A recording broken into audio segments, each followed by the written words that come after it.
वहीं खनन विभाग को 12,980 करोड़ रुपए का राजस्व लक्ष्य है। जून तक 2,094 करोड़ रुपए प्राप्त हुए हैं।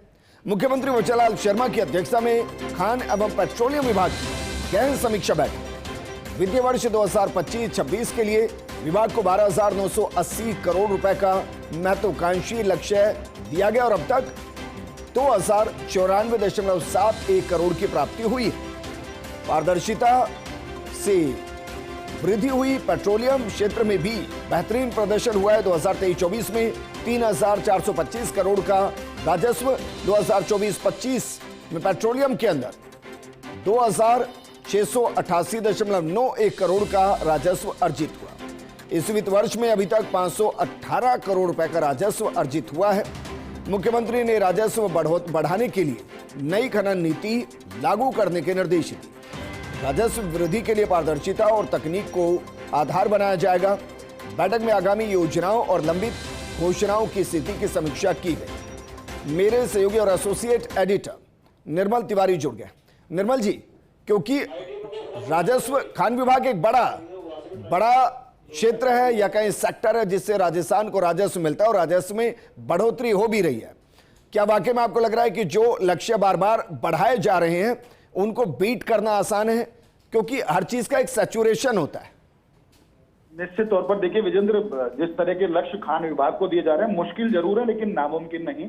और चूंकि खान विभाग में पूरी डेडिकेटेड टीम है जो क्योंकि और खास बात ये भी है क्योंकि मुख्यमंत्री जो है वचनलाल शर्मा वही खान मंत्री भी हैं, तो एक पूरी डेडिकेटेड टीम है जिसमें प्रमुख सचिव टी रविकांत से लेकर निदेशक दीपक तंवर, अतिरिक्त निदेशक मुख्यालय महेश माथुर और निचले स्तर के जितने तमाम अधिकारी, मैं कह रहा हूँ फोरमैन सर्वेयर तक पूरी डेडिकेटेड होकर काम कर रहे हैं।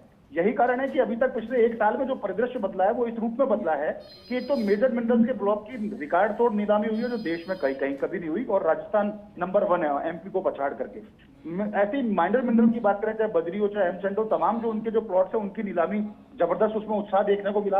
और राइजिंग राजस्थान का आपको पता ही है जिस तरह से 1,70,000 करोड़ रुपए से ज्यादा के माइनिंग सेक्टर के अंदर एमओयू हुए, तो निश्चित तौर पर एक बड़ा बदलाव माइनिंग सेक्टर में देखने को मिल रहा है। लेकिन ये जो आज की समीक्षा बैठक थी जिसको मुख्यमंत्री वचनलाल शर्मा की अध्यक्षता में हुई, इस बैठक में खास बात ये रही कि राजस्व को किस रूप में बढ़ाया जाए, क्योंकि जो तमाम जो बड़ी कंपनियां जो राजस्थान के अंदर जिनके पास बड़े बड़े माइनिंग ब्लॉक है, चाहे वो लाइमस्टोन के ब्लॉक हो, आयरन ओर के हो, मैंगनीज के हो या दूसरे किसी भी बेशकीमती खनिज के, रेयर अर्थ की बात करें, रेयर अर्थ एलिमेंट की, बेस मेटल्स की, तो उन खनिजों का उत्खनन उनमें ज्यादा से ज्यादा हो ताकि रोजगार ज्यादा से ज्यादा सृजन हो पाए, राजस्थान को राजस्व ज्यादा मिले।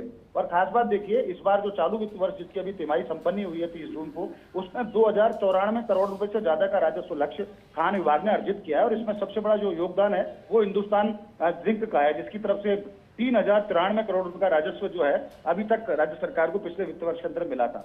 तो खास बात यही है, इसमें देखा यह गया कि जितने भी रिक्त पद जो हैं उनको कैसे भरा जाए, बजरी संकट को कैसे दूर किया जाए, उसमें एम सैंड को एक विकल्प के तौर पर देखा जा रहा था। उसके ज्यादा से ज्यादा खनन के जो ब्लॉक्स हैं उनकी नीलामी की जाए, प्रशासनिक सुधार हो, एआई का कैसे इस्तेमाल हो, क्योंकि अभी तक देखने को मिला जो अवैध खनन जितना भी होता था उसके अंदर कोई बाउंड्री निश्चित नहीं होती थी, सरकारी गैप एरिया के अंदर भी जाके जो खनन माफिया था खनन करता था। लेकिन अब एआई के जरिए और खास बात देखिए ड्रोन के जरिए भी लगातार सर्विलांस किया जा रहा है और कोशिश ये की जा रही है कि अवैध खनन को कम से कम अवैध खनन हो और अवैध खनन को हतोत्साहित किया जाए और पूरी तरह से जड़मूल से राजस्थान से मिटा दिया जाए। यही कारण है कि मुख्यमंत्री की अध्यक्षता में ही जब एक बार बैठक हुई थी उसमें 2 अप्रैल से जब अभियान चला खनन के अवैध खनन के खिलाफ महाअभियान, तो उसमें तमाम विभागों की भागीदारी थी, जिसमें राजस्व भी था, परिवहन भी है, वन महकमाओं की तमाम विभागों की भागीदारी थी। और आज उन तमाम विभागों के अधिकारी भी उसमें मौजूद थे। उनसे भी पूछा गया कि आपके विभाग ने इस अभियान के अंदर किस तरह का योगदान दिया। उन्होंने साफ तौर पर कहा कि अवैध खनन बिल्कुल बर्दाश्त नहीं होगा, जो भी करेगा उसके खिलाफ सख्त कार्रवाई की जाए। खनन नीति के जो प्रारूप हैं जो एमएमसीआर के अंदर जिनको ढालना था उनको किस रूप में आगे ले जाना है, उनके ऊपर बात हुई। आईटी सिस्टम के सुदृढ़ीकरण को लेकर उन्होंने कहा।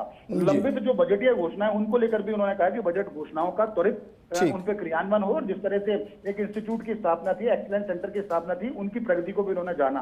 कुल मिलाकर कहा जा सकता है कि एक सक्षम नेतृत्व के तौर पर खान विभाग के पास इस समय खुद मुख्यमंत्री मौजूद हैं और एक सक्षम टीम उनके स्तर पर मौजूद है, निचले स्तर पर, तो डेडिकेटेड होकर वो टीम काम कर रही है। तो आज की बैठक में यही था, उसमें तमाम विषयों पर समीक्षा की गई, एक एक बिंदु को उन्होंने उठाया और साफ तौर पर कहा कि अवैध खनन बिल्कुल बर्दाश्त नहीं होगा, नई भर्ती जल्दी से जल्दी की जाएंगी। उसके अलावा आईटी इनेबल्ड सर्विस जो है खान विभाग के अंदर उनको देखा जाए, निवेश को सुनिश्चित किया जाए और जितनी भी ब्लॉक्स की नीलामी हुई हो, चाहे वो मेजर मिनरल के ब्लॉक्स हों या माइनर मिनरल के जो प्लॉट्स हैं, उनमें जिनकी नीलामी हो चुकी है उनको जल्दी से जल्दी फ्लोर पर लाया जाए, ताकि उनमें काम शुरू हो, जिससे रोजगार भी बढ़े, प्रदेश की अर्थव्यवस्था भी सुदृढ़ हो और प्रदेश में राजस्व जो है वो भी निश्चित तौर पर बढ़े। तो कुछ एक अच्छे माहौल के अंदर मीटिंग हुई और उसमें सबको एक निश्चित लक्ष्य दिए गए। ठीक है निर्मल जी, शुक्रिया तमाम जानकारी हमारे साथ साझा करने के लिए।